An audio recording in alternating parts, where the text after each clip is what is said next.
Hey guys, back out from a pad here. In today's video guys, we're going to be setting up some new bags. I'm going to be mixing my soil for some new plants that I plan on doing over the next few months. Some of the plants I'm going to be planting maybe within the next month or two. Others I probably won't plant until the spring, but I'm getting all my bags set now. Guys, you can set up your plants. You set up your soil from now. You don't have to wait until you're ready to plant. I actually like to set up my soil and put a lot of fertility in the soil months in advance or weeks in advance so that everything starts to break down. So by the time I do my transplants, everything's ready. So guys, let's go ahead and get started. I'm going to show you what I'm using today. I'm trying to use a lot of free items that I have either in the kitchen, in the house, or in my garden. And of course, I'm incorporating my girls' manure. But guys, you don't have to use exactly what I'm using. Use any organic matter, any organic material, and you should be good. So all right, so let's go ahead and dump these two out. First one is Near Source Organics All Natural Indoor and Outdoor Potting Mix.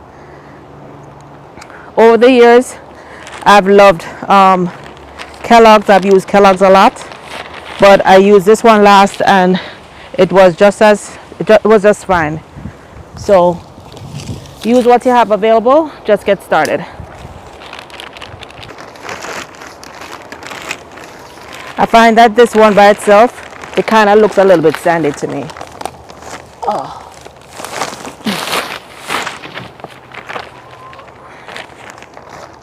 All right, so I'm gonna dump them side by side so you can see the difference, and then we're gonna mix them together. I don't know, maybe that bag I had was dried out or something, the first bag. This one actually looks good. And even more important, the results of my plants are great. All right, so let me show you the difference. You can see the difference in the soil on the Near Source side. You can see it's almost a little bit more sandy. See that?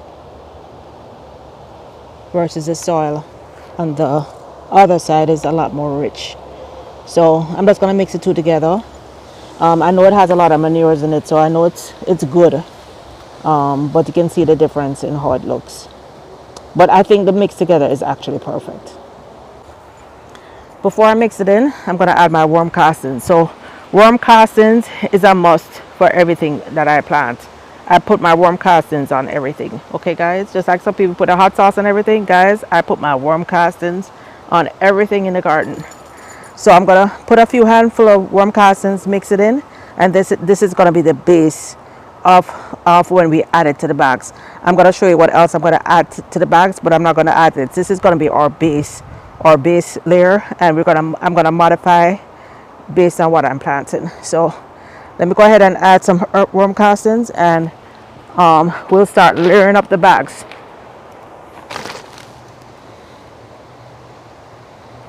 Gonna add maybe 5 handfuls of worm castings.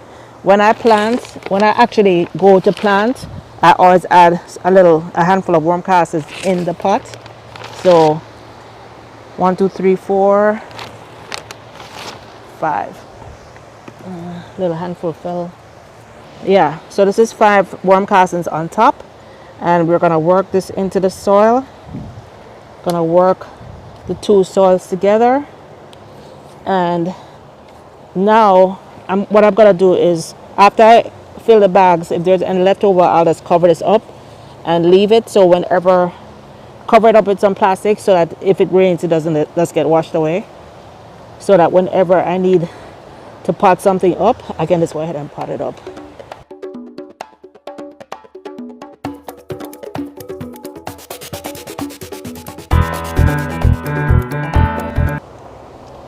And here it is mixed in together.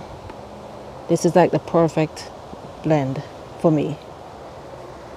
And this is going to be the base for my pots that I'm going to use for my potted plants, and also for seed starting, but for the bigger seeds. So like I have a lot of moringa seeds that I'm going to start, and some rambutan, and I got some atimoya seeds. Those are the bigger seeds. I'm going to use this mix. For the really small seeds, I'd use just plain potting mix, but not but a lighter potting mix. So guys, let me show you how I'm going to layer these up. So I'm not just going to put these directly in these bags. The bags I'm using today, well, some of the bags I'm using are 10-gallon bags.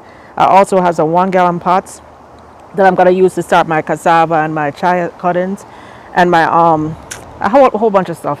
So what I'm gonna do first for these 10-gallon bags is I need to kind of make up some of the space, because 10-gallon bags can take a whole lot of soil, and this soil is not going to be enough for 10-gallon bags. I do have a couple more bags left over, but I'm just going to show you how far this can go when you make it up the space. So guys, I have some shredded paper that I have from my office. I have some shredded paper here. Whenever you're using paper in the garden, just make sure it's plain white paper. I don't shred any like magazines, any shiny magazines or whatever. You can use newspaper also, because newspaper, I think, it's actually uses soy ink. So newspaper, cardboard, you can use any of those carbon materials. I put this at the very bottom of the pot to make up space. So first I'm gonna add my shredded paper. And remember guys, I'm not gonna use these pots right away. By the time, and even if I use it right away to plant small plants, by the time the roots go all the way down, it'll be fine. So I add a layer, probably like an 1 or 2 inch layer of shredded paper at the bottom. And then I add, from my chicken coop, I add some of the chicken bedding. So my chicken bedding has both composted and uncomposted manure in it, because of course they live in the coop. At least they sleep in the coop at night, so there's always poop in there. So I have like 2 inches of this, is about 2 or 3 inches, right? Yeah, we have like about 2 inches of shredded paper. Next I'm gonna use some straw. This is a straw and the bedding from the chicken coop. I'm gonna put some in here, because as this manure breaks down, guys, as this breaks down, this is going to give the plants a really great boost. And it is gross. It is gross. Ugh. It is gross. So just put the bedding below. And guys, obviously the reason I put this below is because this is going to have several inches of soil, maybe 8 to 10 inches of soil on top. So by the time the roots get down there, there's no way I'm gonna come, or the food is gonna come in contact with this, okay, with the poop. However, the roots are gonna go down and feed on that poop, and the paper is gonna break down. Earthworms are gonna find their way in. Earthworms absolutely love paper, so this is just a win-win situation. So I'm gonna put that in, and then now I'm gonna put my soil on top. All right guys, so I just added probably 7-8 inches of soil. And you can see how good this soil looks, guys. This is like really great soil ready. And then to protect the soil, 2 things. So if I plan on planting, let me show you what I have here. If I plan on planting, say, tomatoes, peppers, anything that flowers and fruits, I would add some of my eggshell. So whenever I eat my eggs, I rinse the eggshell, put it on the windowsill till it dries, then I blend them up when I have enough, and I just keep them in this little plastic container for whenever I want to plant. Same thing with my coffee grounds. I use my coffee grounds and I just save my coffee grounds. For any kind of greens, I sprinkle some coffee grounds in there. For any kind of fruiting, flowering plant, I put my eggshells. But guys, guess what? Eggshells also are great for the root system. So it's always good to sprinkle a little eggshells in there. It's not gonna hurt anything, and I'm not using it in excess. So just to make my soil more fertile, I'm adding eggshells, adding a little bit of the coffee grounds, and I have one more thing that I'm gonna add. Not overdoing it. Look, less than a handful of coffee grounds, eggshells, and all of this is gonna break down over the next couple months until I'm ready to do my transplant. If it's something that's flowering, then at the time of planting I can add more eggshells. I probably don't need to add it initially, but I can add it as the season goes on. By that time, everything will be broken down, including the manure, the compost. It'll be full of earthworms. You'll be really surprised. You think, okay, how the earthworms gonna get in? Guys, they get in. Don't ask me how, but they do. Then I'm gonna top it off with some fresh straw. This is unused straw. This is not from the chicken run. This is unused straw that I keep. I always keep this unused straw to top up the chicken run or to top up my beds. So I put some straw on top. Then I'm gonna water it in with my compost tea. Remember, I have my compost tea going, and this batch is ready. Another thing which I didn't put in yet, well, I might put some in. I also have this jar that I keep with my, hold on, let me show you. I have a wood burning fireplace. So this is actually the ashes from the wood, from the fireplace. Ashes are phenomenal in the garden. I'm gonna put a little bit of ashes in here. Sometimes I add the ashes after when I'm actually planting, but you know what? I'll keep everything in here. Let it start breaking down. Ashes or wood ash is actually potassium. So any plant that you have that needs potassium, you can go ahead and add some wood ashes to it. But guys, as you can see, I'm not sure what I'm planting yet, but I added a little bit of everything. When you're planting, you don't have to just think NPK. There's these natural things.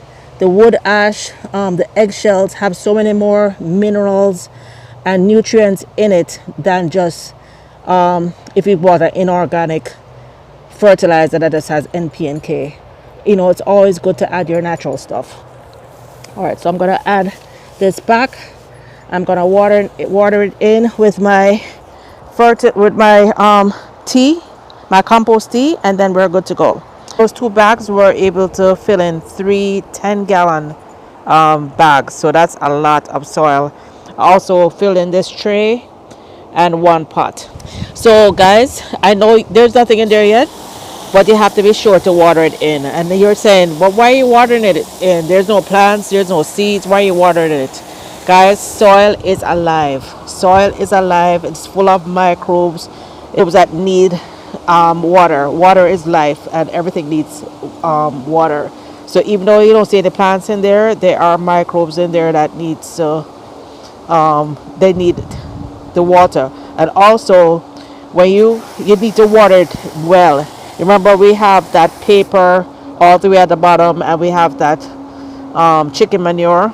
In order for all those things to break down, you need some kind of moisture. If it's dry, you're just gonna have a bunch of dry paper and dried poop at the bottom.